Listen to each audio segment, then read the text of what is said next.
welcome to Simcast, a podcast brought to you by the Society for Imaging, Informatics, and Medicine. Greetings, Simcasters. Perhaps one of the best parts of attending the Sim conference is the learning that takes place outside of the sessions, particularly during conversations occurring in the corridors or after-hours events. If you're like me and you'd love to see or experience those types of conversations on a regular basis, this next episode is a treat for you. Recurring guest in front of the podcast, Chris Hafey, along with radiologists Dr. Jason Hostetter and Dr. Simon Rascovsky, sit down with hosts Mohannad, Jason, Ali, and Prasanth.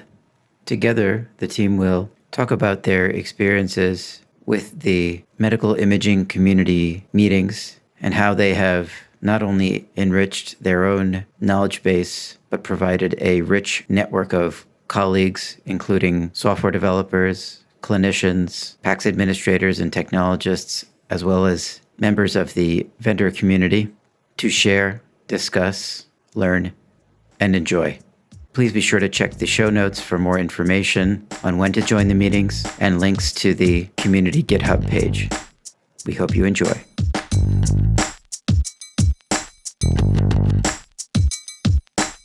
Welcome, everyone. Thanks for joining us. We have myself, Mohannad, Prasanth, and Jason here. So we have the whole Simcast crew with a special edition.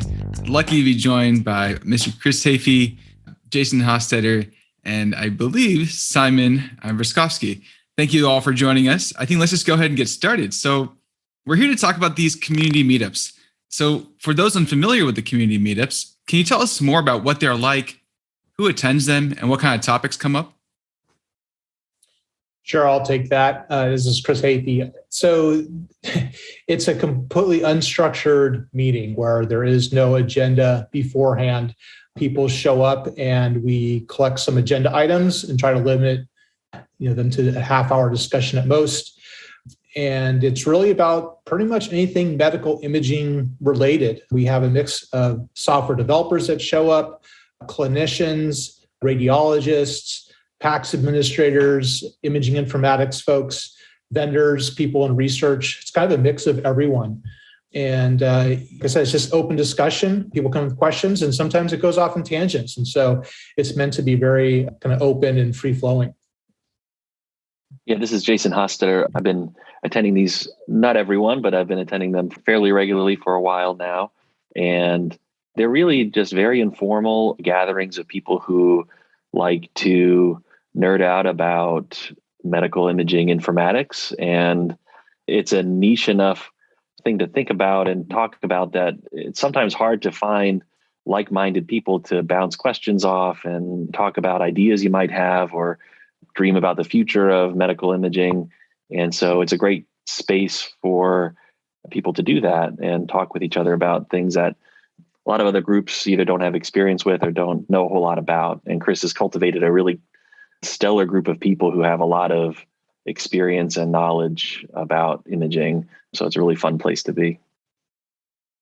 Simon, is there anything else that you'd like to add?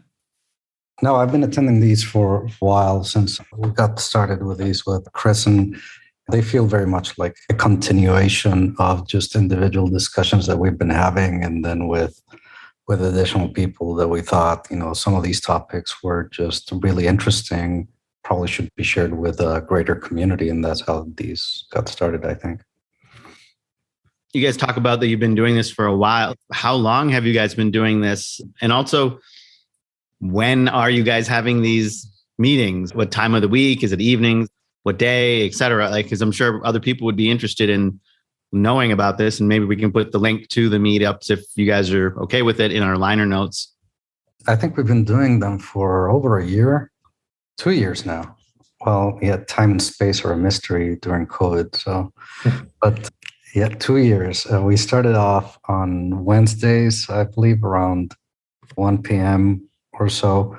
And then as some of us got engaged in new positions and we had to readjust, we found that there were some key people that we really wanted them to participate that had some conflicts. So we moved them to Mondays. So it's Monday Eastern time at 11 a.m. now, and it seems to be a pretty good time. The attendance has certainly gone up, and there seem to be less conflicts then. So a question for Jason, because you said that the people who attend those meetings tend to nerd out about imaging informatics. So how technical do these meetings tend to be? And are the topics always imaging centric, or do we sometimes deviate into something else? That's a good question. It varies quite a bit, I think. Yeah, I think a lot of these meetings really run the gamut of very conceptual, high-level discussions about the state of radiology or the state of technology as it relates to radiology and medicine in general, and sort of dreaming about the future and what could be done on a high level. And it also then sometimes discussions get really deep into the weeds about how Dycom works and problems that people are having with specific implementations of different protocols, and even people in the group who are writing their own implementations of parts of Dycom and creating new things. And so it's really a wide range, and there's things of interest, I think, for people of any level of technical experience. So there's certainly people in the call who maybe aren't really deep in the technical weeds, but like to think and talk and help with issues related to imaging informatics at their institution. And then there's people who, are writing code to do image compression and doing really interesting things around internet protocols and how to move data from one place to the other. So it can be really fascinating. And honestly, I would say I'm somewhat technical, not as much as a lot of the people in the group. And you don't have to understand everything that everyone's talking about. And if you don't, honestly, it's a really nice group of people who are happy to answer any questions that people have. And so we commonly get people saying, like, I don't really understand how X works, and I've never understood how this works. And it comes up from time to time. Can someone please explain it to me? And maybe we might spend half of a meeting just talking about something to help people understand. That's kind of a long answer, but I guess the short version of that is it really is a little bit of everything. Yeah, just to give some examples.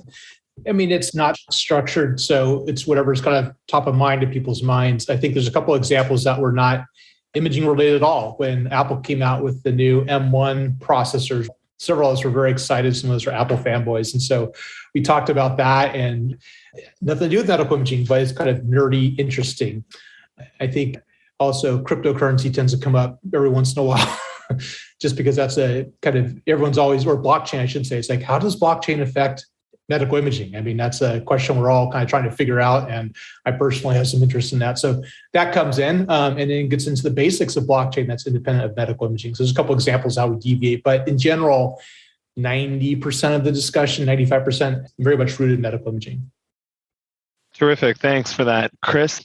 Maybe we'll stick with you and just ask you this next question. So how did you get the idea to start this community and to begin this?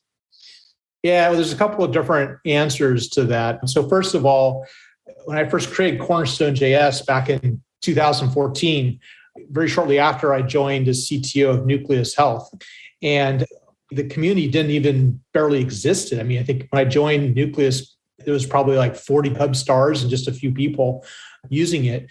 But it really grew a lot over the next several years. The community did, and I found it difficult to engage the community as much as I would have wanted to while still taking care of my responsibilities in NucleusHealth. So anyway, when I left NucleusHealth, one of the reasons was to get much more involved in the open source community. And so very shortly after that, I created this meeting, so about 2 years ago, really as a place to engage the community, support them, answer questions. And I think it gets back to when I first got into Dycom back in 1997. It's like, I had no medical imaging experience at all at that time. And it was hard to figure out, like, why does it work this way? And how do I actually build an application on Dycom? And I just wished I had someone I could talk to that could answer my questions. And so now, being in this industry 25 years, I kind of find myself in that spot where I should be able to provide newcomers in particular expertise to help guide them on their path. And what's interesting is our first meeting was probably in like February of 2020. And we were just hearing about this possible thing called COVID-19. And, we hadn't gone into lockdown or anything like that, but probably about a month later is when we started doing that. And it very quickly transitioned into not just those things RJ talked about, open source, community, Dycom, education, but a place for all of us who had now all of a sudden been thrust into at-home work environments to connect, where we were losing that kind of in-person touch. At least we could still have that virtually. So that's kind of how it got started. Thanks, Chris. You alluded earlier to kind of the meeting evolving and, the timing changing depending on people's schedules. So here we are dealing with the 5th edition of COVID-19, aka Omicron. And Simon, you've been there since day one, not with COVID, with these meetings. How have these meetings evolved over the years? For example, did you notice any changes in the type of people who are attending or specific groups? Please let us know. Yeah, I think that there's been a group of core nerds that we get together and try to make every single meeting, just because it's just enriching to see, plus what Chris mentioned, which is, having the ability to reconnect with people, friends that we met through the community, through SIM, that we enjoy talking to every time.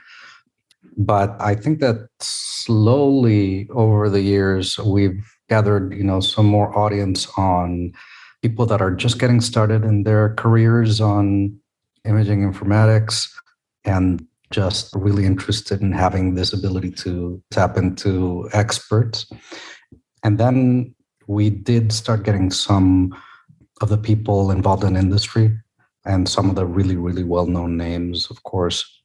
And then with the change in scheduling to Mondays, that released a number of additional very well-known people to attend. So you have a wide range now of people that attend, both industry leaders, academic leaders, and then even students that we're getting. So it's really just a wide mix. So for any of you guys or any of the people that join the group that are physicians or other clinicians, what's it like having your hand deep on the clinical side of things, and then the other hand is deep into technology?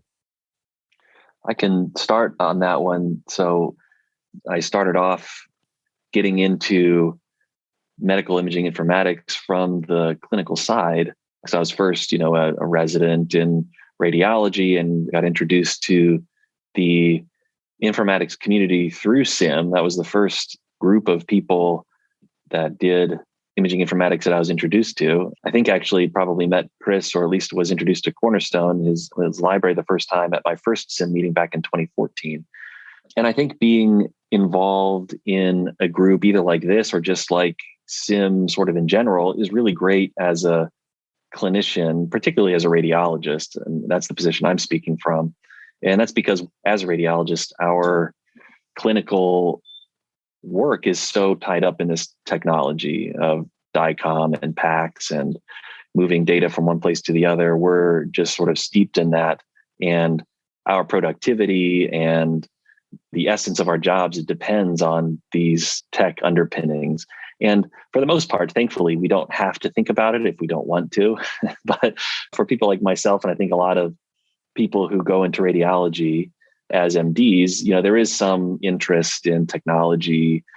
We like dealing with really expensive machines and bringing in new technology into the clinical realm. And so this group, I think, is just great because, you get to scratch that itch as a clinician to think about and hear about what's next in imaging informatics. Like, what are the people who are building these standards in the technology are here on this call in these meetings. And so, are talking about and dreaming about what could be done in the future. And so it's really nice to sort of think about, how is this going to affect my career in the next, 10 years, or hopefully sooner than that? Is there a way that we can help as clinicians bring these things to reality in some way? It's fun for a lot of reasons. Right. I'll second with Jason. My story is a little bit different in that I've always been from the beginning, even before I went into medicine and radiology. I've always been very keenly interested in technology. So I actually studied biomedical engineering, then medicine, then biomedical engineering in graduate school, and then radiology. So I've always been at risk to be moved into the dark side of informatics, which I finally did about 8 years ago after some clinical work, a lot of clinical work. But it's what Jason said, it's radiology specifically is very, very tech heavy.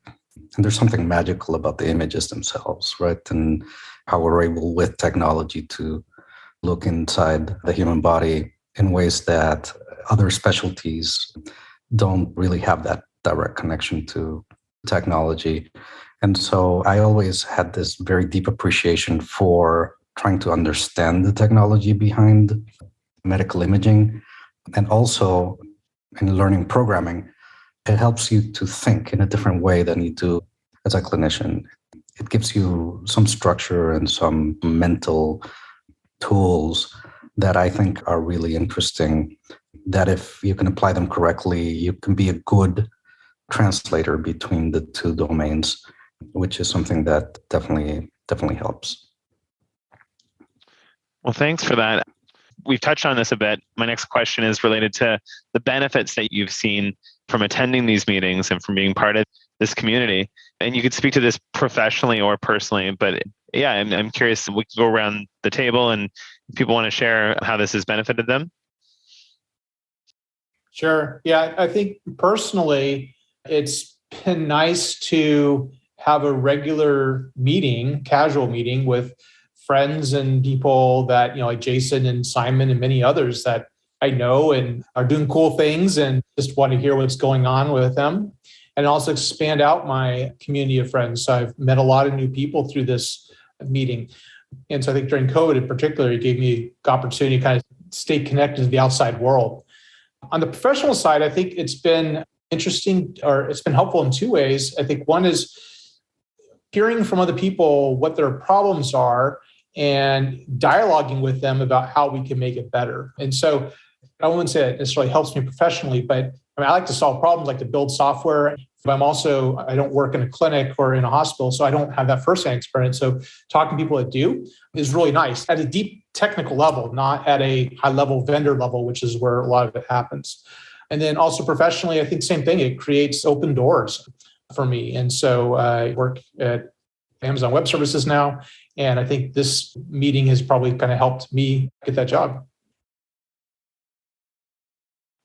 I can talk next a little bit about the benefits. I think for me, probably the main benefit is just taking a break from the clinical mindset once a week and getting to sort of shut off that part of my brain, put that in the background for an hour and talk about other things once a week with a lot of smart people. That's just really refreshing and nice thing to do.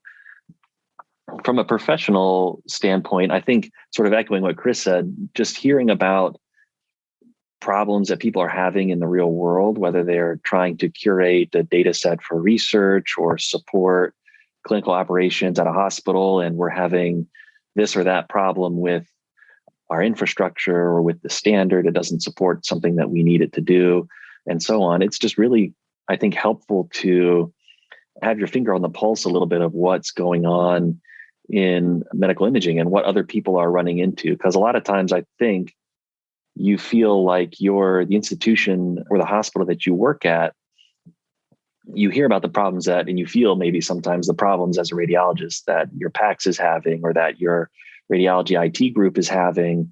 And you wonder a lot, like, is this just a problem specific to us and we're just not doing something right? And so it's really helpful, I think, to hear from other groups of people that, no, this is not just you. And furthermore, like, this is how we've addressed that problem. And so, there have been times where I've been able to talk to our IT group at my hospital and say, no, this is a problem I see people having, and maybe we could try doing it this other way. And so I think it's just really nice to have that input from other groups and connect to other groups of people and hear what's going on. Yeah, that's certainly been my experience as well. As Jason mentioned, well, first of all, personally, it's reconnecting with friends and everybody is just very, very welcoming. And the second part is not just in your own specific area, but also in other areas. So you have people that come from industry, you have people that come from academia, you have people that come from startups like myself. And sometimes you get really, really focused on your own issues and you lose sight of the big picture. And just hearing this broad community of people that are trying to solve medical imaging problems, they come at it from different approaches, and it's really refreshing to see. And I certainly come out with new ideas for my own professional life every time I talk to them on these meetings. This is Mohannad here. I'll just chime in with my personal experience because I too have been attending as many of these meetings as I could. I definitely echo one of the things that Jason said about, just staying on top of what's going on with these different colleagues and their different interests. Like all of us have some degree of fear of missing out, so to speak. So, like everybody else, I try to keep up with Twitter and, mailing lists and stuff like that. But these meetings are just different because it's that human connection. And I find that every one of these meetings, there will always be something I hear about that has not come up on my radar screen in a mailing list newsletter or a tweet or something. There's always no shortage of interesting things being brought up at those meetings. That's fantastic. And a couple of things I've picked up here are there's a big interdisciplinary focus, and you have this, not like a melting pot, but this open forum for sharing ideas. And it seems like it could stimulate a lot of ideas and get people really excited about what to do next. Along those lines, can you tell us more about if you've heard of any anecdotes on projects or collaborations that have come out of the meetings and what the audience has seen, or any other really direct outcomes that those who aren't on the call here, but who've been attending the meetings, maybe you've heard about what they're doing with the information they see. Jason, we can start with you if you have any thoughts on that. Sure. I don't know if it's exactly something that directly came out of this meeting or not, but I do know, a while back, a few months ago, maybe one of the people who was a regular attendee demoed a library that he had written, basically a Dycom networking implementation in JavaScript. And that was a lot of interest to everybody because I think there's a lot of big fans of JavaScript as a programming language and of the web as a platform in general in this group. And a lot of us are sort of trying to bring as much of medical imaging to the web platform in as many ways as we can. And so I don't know if he was inspired to do that project as a direct result of this meeting or not. Maybe it's giving it too much importance, but I do think it sort of was right in line with all of the discussions that we've been having for a long time about medical imaging and the way that it's moving. And so it was really cool to sort of see that develop and see him demo that and say, hey, this is like a thing that I think all of us are super interested in, and contributing that back to the community was really neat to see. Yeah, I think just a couple other related projects. And it's always kind of hard to say when a project begins or whatever, but I think good ideas get attention talked about over and over again. And I know one that's seen a lot of discussion recently is about the Dycom Web Static project, where Bill Wallace kind of did the first crack at it, where basically the idea is you take Dycom Part 10 and convert it into Dycom Web Responses and then store it in HTTP object storage like AWS S3. And then it basically becomes a Dycom web server. And so there's been a lot of discussions about that. It's a pretty exciting project. And I think it's actually kind of funny. Right before this interview here, we had our weekly meeting. And the idea of multimedia reporting came up. David Kwan has been working on a project like that. And it's been one of those things where, actually when I created Cornerstone.js, I was like, it should be able to be used to create multimedia report. We've been talking about multimedia reporting for 20 years. And it's still not all that common. I don't think it's necessarily a solved problem.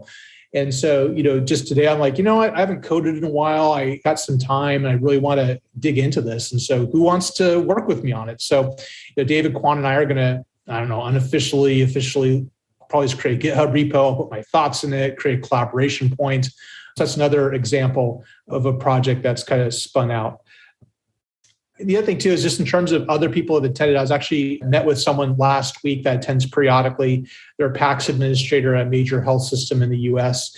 And I think he's new to imaging, like maybe 2 years. He's only been doing PACS admin for 2 years, but he's like, man, every time I come to this meeting, I learn so much. I've learned more from these meetings than I did from all the training I've done. And it's probably a bit of an overstatement, but I think what it really reflects on is a bit more of the practical kind of aspect of the meetings. It's like, okay, here's maybe the theory, or here's what we want the systems to work and what you see from vendors, but here's the truth, right? Like this is exactly, why DNA or PACS can't ingest more than 2 million exams a year. Most of them can't, right? So we kind of get into those details about why, or how come Dycom Web can't spin up, return the metadata response for a large study efficiently? Well, here's why. And so we provide a lot more kind of practical experience, guidance, and insights to help people understand, and then also go back to the vendors and say, I know you can do better, and because I understand the issue, please do better. Or maybe they're picking a vendor and they put it as part of their RFP or whatever, it must be this fast or whatever. So I think there's some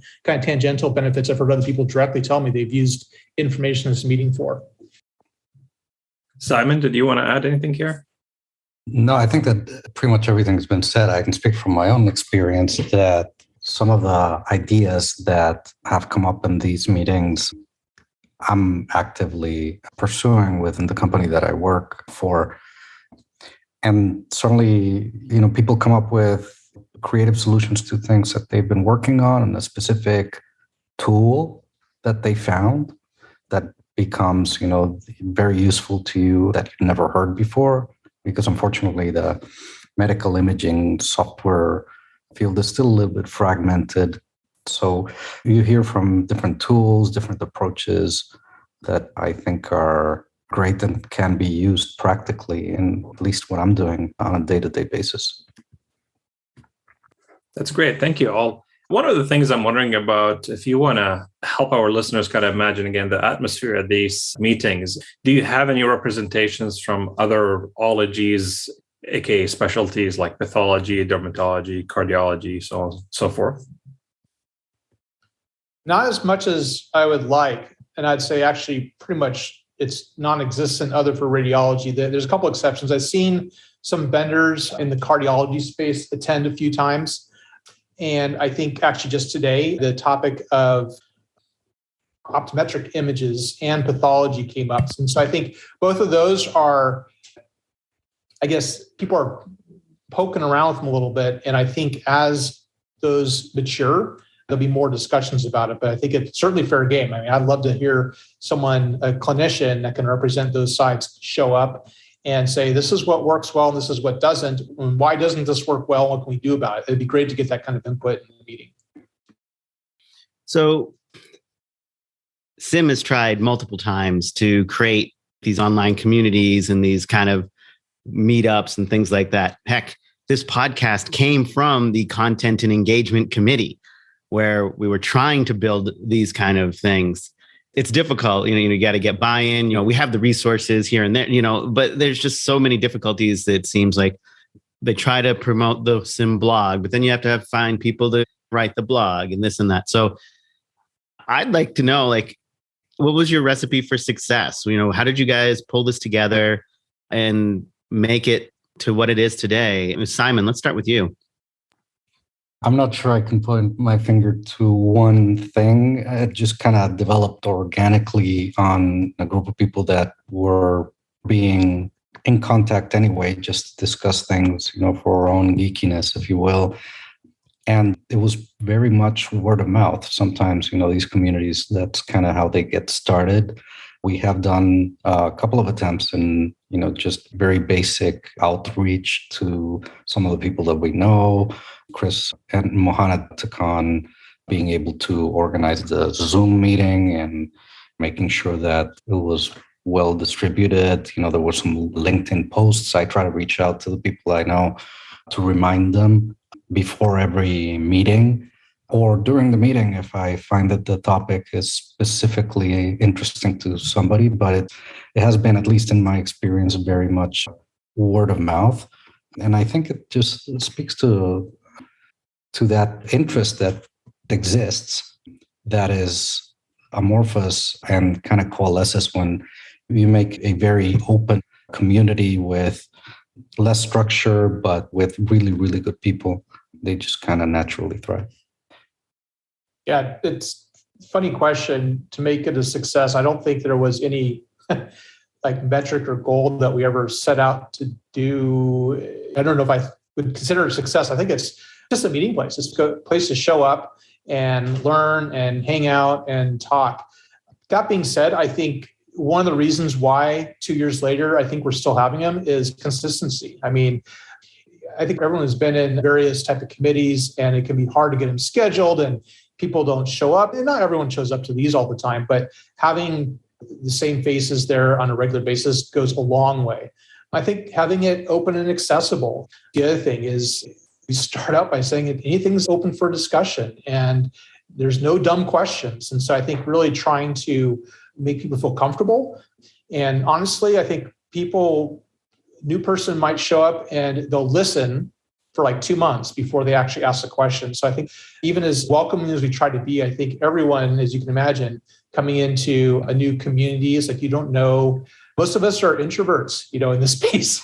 So none of us are going to stick out and like try to make a scene or anything. So it takes a while for people to get comfortable. But yeah, and being real. I mean, there's just no vendors selling. Many of us do work for vendors, but we really try not to make it a vendor advertisement, but to be real about, these are what we're trying to do. And these are the struggles, is what works.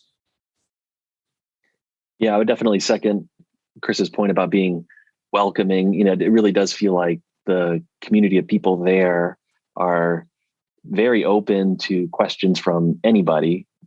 And that I think is really, really important. And also just having somebody, and Simon touched on this too, about having somebody help sort of organize and keep things going every week and reminding people that, hey, we're having a meeting, even that same morning, hey, we're people getting on in an hour, love to see you there. Reminds people that, oh yeah, I want to be a part of this.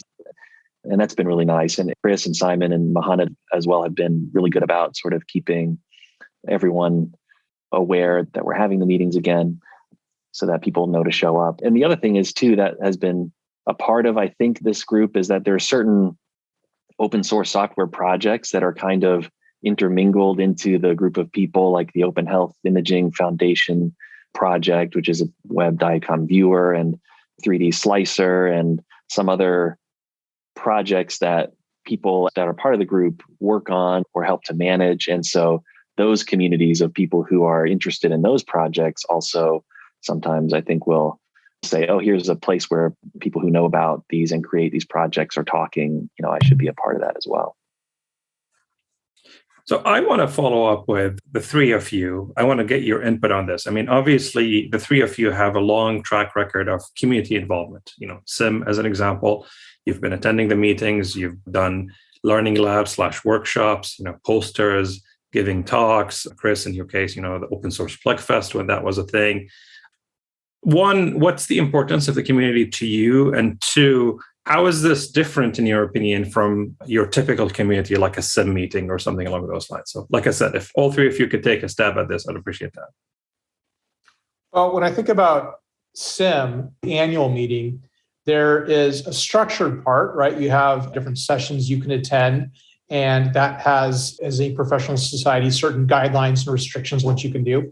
And then there's the informal part where you actually bump into people in the hallway and chat and then go and have a meal or whatever.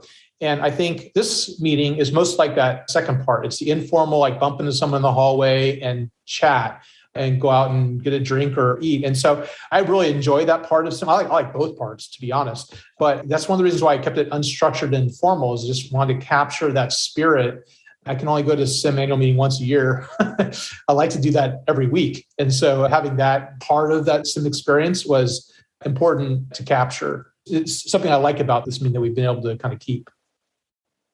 Yeah, I'll second that. It feels like an extension of that networking component that SIM has that I find extremely valuable and I always cherished and I miss. And so, getting back together with people that you've met, that you've had really interesting discussions on, that you go back to your hotel or with, a million ideas in your head, That's kind of that feeling that we get. So it's very much like a local little weekly extension of that feeling for sure. Yeah, it's kind of like going to sim, but with a very, very low barrier to entry. I don't have to take time off work. I don't have to travel anywhere. I don't have to get my talk or session put together. I can just show up and see what people are talking about. It really is kind of like Chris and Simon said, like you're walking down the hall and you see a group of people talking excitedly, and you can just walk up and say, hey, what's going on? What's everyone excited about, and join in. So it really feels nice from that point of view. Great. So I haven't actually joined a meeting yet. I'm really excited about this. After this conversation, I'm looking forward to joining the community. But I've been told that, Chris, you're really diligent at taking meeting minutes and sharing them publicly on GitHub. There's the old adage, if there's no notes, there's no proof the meeting occurred. I'm curious from your perspective, why is it so important for you to document the topics and make sure that there's a legacy document to these meetings? Well, I think, I don't know, I don't like to take meeting notes, honestly, but I think we just started maybe 3 or 4 months ago. So again, we've been around 2 years, but just started capturing meeting notes. I think it kind of came from the group saying, we still want to keep the informal aspect, but we want to get the word out better. And so I'm like, well, one way to do is actually have a web page you can go to and find out like when it is and what time it is, and then also see kind of what we've been talking about to see if it actually is interesting to you. And so I created the website just on my personal GitHub account, and I capture meeting notes there. And that way, I think there's kind of a somewhat more formal or organized approach to the meeting so people know what it is. But the other thing too is there's a lot of really useful links that people share during the meeting. And those were getting lost, right? And so I thought it was super helpful to put them in a document. And that way I can personally go back and find them because, once a Zoom meeting ends, the chat disappears. So that was one thing. And then the other thing is there's some recurring topics like Dycom web static or compression. And I think we may be on conversation number 7 of that topic. And if someone's new to the meeting for the first time, they're going to be lost. We don't want to repeat everything we talked about in the past. And so it's like, go look at the notes and you can kind of get more context to help get people onto the current state of the conversation. So that's it. And then the other thing too is actually, not only do we have meeting notes there, but we actually have a very small page of like who attends and what are our interests. And so I encourage people to submit a pull request. It's all GitHub nerdy stuff.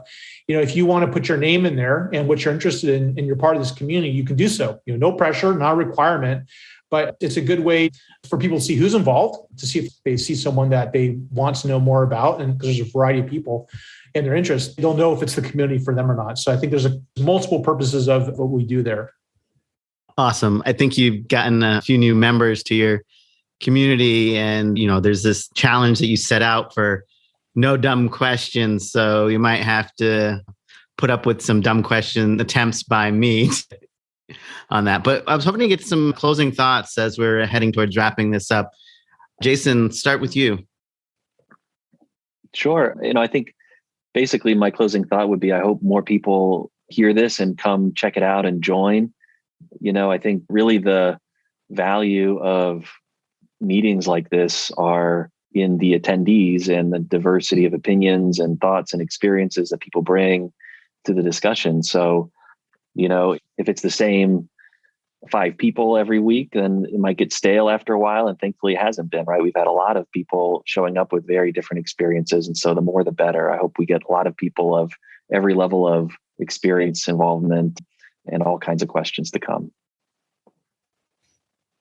Yeah, I'll second what Jason said. I would specifically encourage people that are early in their careers to actually join here. There's no other form that I can think of aside from SIM and the SIM hallways, where you can literally just talk to the people at the top levels of AWS, Microsoft, NVIDIA, people at the top levels of, super reputable academic institutions, Stanford and so forth, and also be able to get your questions answered. I wish I had that when I was first getting started in imaging informatics, and I wish I had it as I was guiding students and graduate students throughout this, I would point them directly to this. It's an incredibly valuable resource to see where things really stand.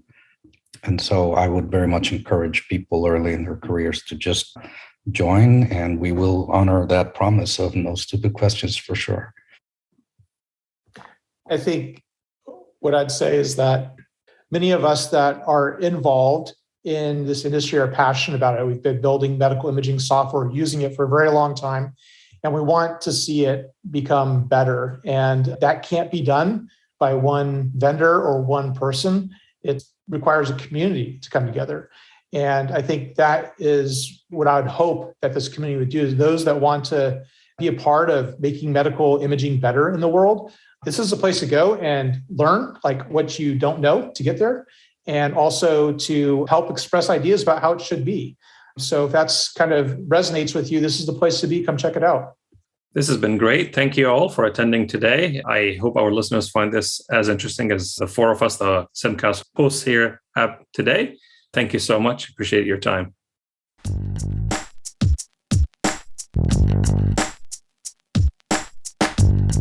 Simcast has been brought to you by the Society of Imaging Informatics and Medicine. Please visit our website at siim.org for more information and educational content, including webinars and an archive of prior episodes. Please follow us on Twitter at sim_tweets. Thank you to our listeners for your continued support.